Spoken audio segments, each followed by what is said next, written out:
World War I was quickly known as a war of attrition, utilizing trenches, barbed wire, and airplanes. Soldiers had to live in cold, damp conditions, which often led to diseases like trench foot and influenza. The soldiers had to endure the war in constant fear of being killed or dying from sickness, which took a great mental and physical toll on the soldiers' lives. Morale was at an all-time low. However, despite everything, there was a brief pause from the fighting. That brief respite being the Christmas Truce of 1914. This truce was a mutual agreement to cease fire during Christmas Day in order to congregate and rest from the continuous monotony of trench warfare. Although the decision to leave the trenches without any security, besides their faith in each other, was reckless, the event itself was a demonstration of the shared values and faith between all humans, and was an act of diplomacy not created by a country or government, but by the people. This decision was not accepted by those in charge, and as a result, sparked debate over the event and ended with the assurance that such a thing would never happen again. I think I have seen one of the most extraordinary sights today that anyone has ever seen. About 10 o'clock this morning, I was peeping over the parapet when I saw a German waving his arms, and presently 2 of them got out of their trenches, and some came towards ours. We were just going to fire on them when we saw they had no rifles, so one of our men went out to meet them, and in about 2 minutes, the ground between the 2 lines of the trenches were swarming with men. From 2nd Lieutenant Dogan Charter. The truce itself began on Christmas morning with an eerie silence, as no guns had been fired. This marked the beginning of the armistice all over the trenches along Germany and France. It sometimes started with the singing of Christmas carols that both sides knew, until eventually people began tentatively poking their heads out of the trenches.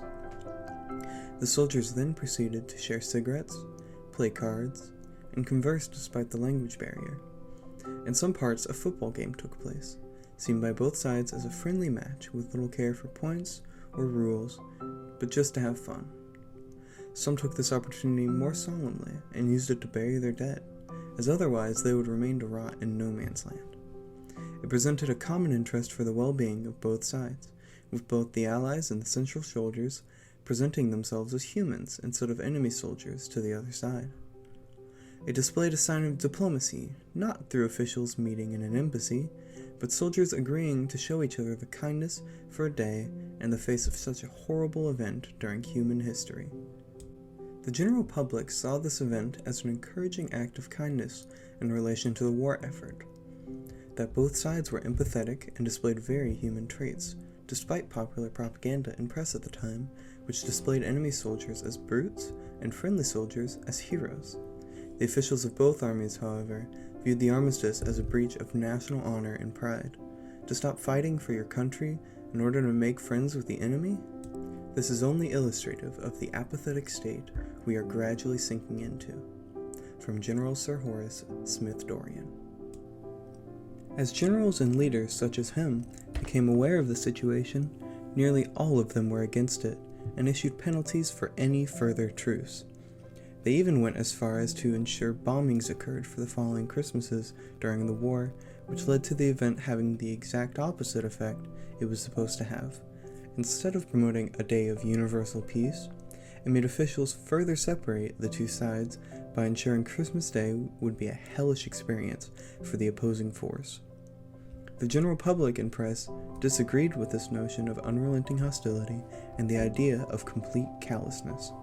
Although France's press was more in control by the government, and therefore reported nothing of the truce, because politicians at the time were promoting war propaganda, newspapers were published with pictures of German and British soldiers both together. Both in Germany and in Great Britain, much of the press, which was not controlled by the government, celebrated the occasion, which further intensified the public's opinions. This, in turn, caused further divide between the wants of the people and the wants of the government. The British were probably the most prevalent example of this.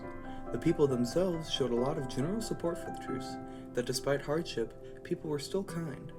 Immediately after the event, influential newspapers such as The Times, The Daily Telegraph, and Illustrated London News all reported on the truce between soldiers.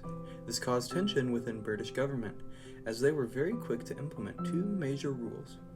One, forbidding non-combat engagements, and the other, hiring official war photographers in order to better portray what the government wanted to show to the public. Because it would have been very difficult to reach the front line of the war, journalists and photographers had no way to report on the events that occurred during the war that the government did not want them to know about. In doing so, the soldiers would have no longer a truce, and the people would never see something like this again. However, the morale for the war effort was most likely positively impacted, as people saw the war again in an us versus them way. As a result of the event itself, as well as its perception by the public and governments, the Christmas Truce became a historic event during World War I.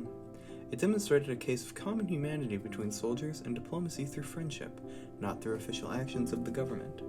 This caused debate as the generals and commanding officers saw friendship between opposing sides an issue because it would humanize the other side, whereas the general public supported it because of the idea of their heroes being kind and gracious people. Regardless, the truce inspired a change within the war and showcased a common shared interest between both sides throughout it.